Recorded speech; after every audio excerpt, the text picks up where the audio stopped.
Shalom Aleichem, Rabbi Kovacs here for Shabbat Noach. Mishnah Yomi is holding in chapter 9 of Bava Metzia, Mishnah 12. Echad schar odom, whether he's hired a person to work for him. Ve'echad schar behema, he's hired an animal to work. Echad schar kelim, he's rented some sort of tools to work. Yeshbo mishum biyomo titin scharo. The pasuk applies to this on the day you need to pay the wages, to pay the rent. And the Rabbi Nur explains, it says, Lo talin peulat schir itecha.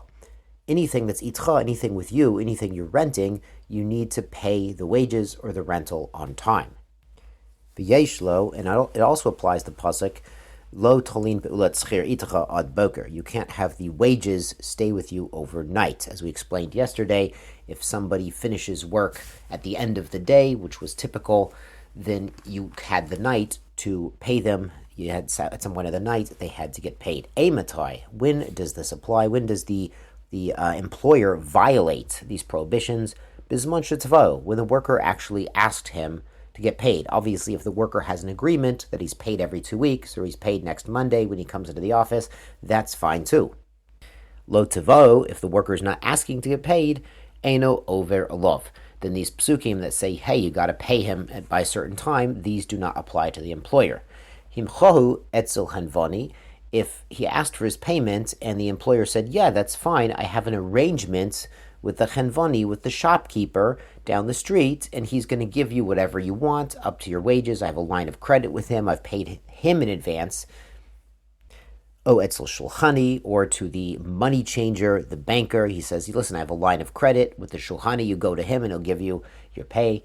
Einu over alov. So the employer now is off the hook from being liable for these psukim, and his agents, the people functioning as agents, are on the hook to pay the worker. Sechir, an employee, bismano nishba v'notel. If it's during the time that he's supposed to be getting paid, he can make a shvua that he has not been paid and get paid. Because the assumption is during that period, whether it's the following day or the following night, he hasn't yet been paid, and he's claiming he hasn't been paid. The employer is saying, I really don't know, so we would allow the worker to take a shvua, take an oath, and actually get paid. Over zmano, if it's after the time, eno nishba v'notel. He can't make a shavua and get paid. Im yesh eidim shetavo, but if there's witnesses that the worker asked to be paid during the time, then he could make a shvua and still get paid. Ger Toshav. Now, Ger Toshav is not a Jewish person, but it's a person who's agreed not to eat nevela and not to do avodah zara, and he's allowed to live in Eretz Yisrael, to live among the Jewish people. There's even a mitzvah to give him tzedakah and not do any harm to him, even though he's not a Jewish person. He's actually what might be called in modern parlance a Noahide, a non-Jew who's agreed to follow those 7 mitzvahs of Bnei Noach, the mitzvot that should apply really to all human beings.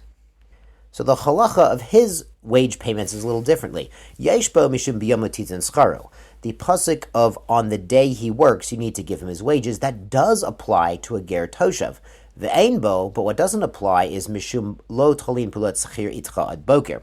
The pasuk that you can't have the wages staying with you overnight does not apply to him. Now the Bartner explains from the Gemara, because that verse has the word re'echa, your fellow. So re'echa implies only a Jewish worker that pasuk would apply to, but not a non-Jewish worker, even if he's a ger toshav, a noachide, and the other pasuk that's more general, on the day he's done, you pay him, would apply. So l'maisa, if you hired a yid and a ger toshav for schir yom, they're only working that day until shkia, then you have the night time to pay the Jewish worker, but the ger toshav, you could pay him during the night or during the next day before shkia. Let's go on to Mishnah Yud Gimel. Hamolve et chavero, somebody who lent money to someone else, and then the time of the loan is up. The loan is due and he has not yet been paid. Lo yemoshkena ele bebetin. He can't go and seize a mashkon, a collateral, to secure payment of the loan. He has to go through court and prove that there was a loan and prove that the loan was not paid, and then the court will send an agent from Beit Din to actually go and take some sort of security for the loan. Even then, v'lo yikanes levaito, the agent from court can't go into the borrower's home, litol mashkanu, to take security, shenemar, because the pasuk says, b'chutz ta'amod. This is in Devarim chapter 24. You have to stand outside and ask, the court has to ask him to bring out something of value to secure the loan and encourage him to pay it. Hayulo shnei kelim, if the borrower has two different items that together would secure the loan, they're as valuable as the loan, notel echod meniach echod, the agent can take one and leave the other. The Mishnah explains, machazir et akar balayla, he gives him back the pillow during nighttime so he can sleep comfortably, vet machareisha b'yom, and the plow during the daytime. So when he's using the plow, you need to give him the plow, and then he'd come and the agent would come and take it as collateral and give back the pillow. The met, and if the borrower actually passes away before he pays back the loan, eino machazir liyorshav, the agent taking the collateral does not have to return it to his heirs. After all, the pasuk says you return it low to him. That doesn't necessarily include his yorshim. So then the court would sell the collateral to pay back the loan. The yorshim we've mentioned, I think in Ketuvot, they don't have a mitzvah to pay back the loan. They're not required to pay back the loan of their father, though they might want to in some cases, to make it look good for the honor of their father.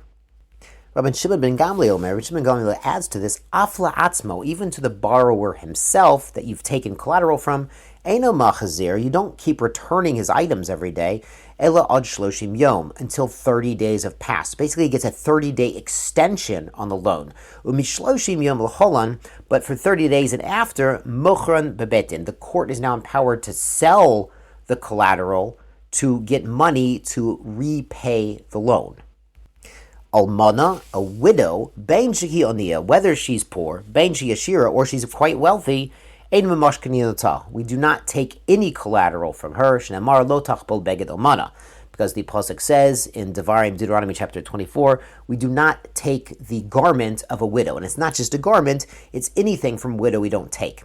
So in the Gemara, they explain, why does the Mishnah say whether she's rich or poor? Well, you might have thought a wealthy widow, she has extra fur coats in the closet, you could go ahead and take a fur coat as collateral. But then they say no, because really, if she might need it to sleep at night, you would have a man from the court going over to her house in the evening, and it looks very improper. So you might have thought by a rich woman that she has plenty of garments, you wouldn't have to be returning her items at night, you wouldn't give her a bad reputation and some gossip in the neighborhood, so it shouldn't be a problem. But the pasuk simply says, we do not take from an omana in any event, even if she would have extra and it wouldn't raise any suspicions. And the Mishnah concludes, a hovel at the rechaim, somebody who's taking a millstone over below taseh, there's a mitzvah not to take such a thing. V'chayav, and he's guilty, mishum shnei kelim, of taking two separate utensils. Shneimar lo yachbol rechaim v'rechev. He cannot take as collateral the rechaim or the rechev. Now the rechaim is the lower part of the millstone, and the rechev is like the rider, the top part that spins on the lower part to grind things. V'lo rechaim v'rechev bilvad amru. And the pasuk is not merely talking about the both parts of the millstones, ela kol davar she'osin bo ochel nefesh, but any kli that you use for ochel nefesh, to prepare food with. We've seen that lashon. We were talking about Yom Tov. The difference between Shabbos and Yom Tov is ochel nefesh, is food preparation activities were permitted on Yom Tov. Shnemar ki nefesh hu chovel, because it says it's as if he's taking someone's soul. So therefore, anything used in food preparation cannot be valid as collateral. The Kahati asks, and the Gemara discusses, what about this plow? Isn't a plow something you need to use for food preparation? So one opinion is, yeah, but you could only take it at night, and during the day when he's plowing, you need to give it back. Some of them are farshim on the Gemara. They say this macharesha might actually be some form of comb, not literally a plow used in the ground, and it would be something valid as collateral. Yishar kochacham tiskulim mitzvot.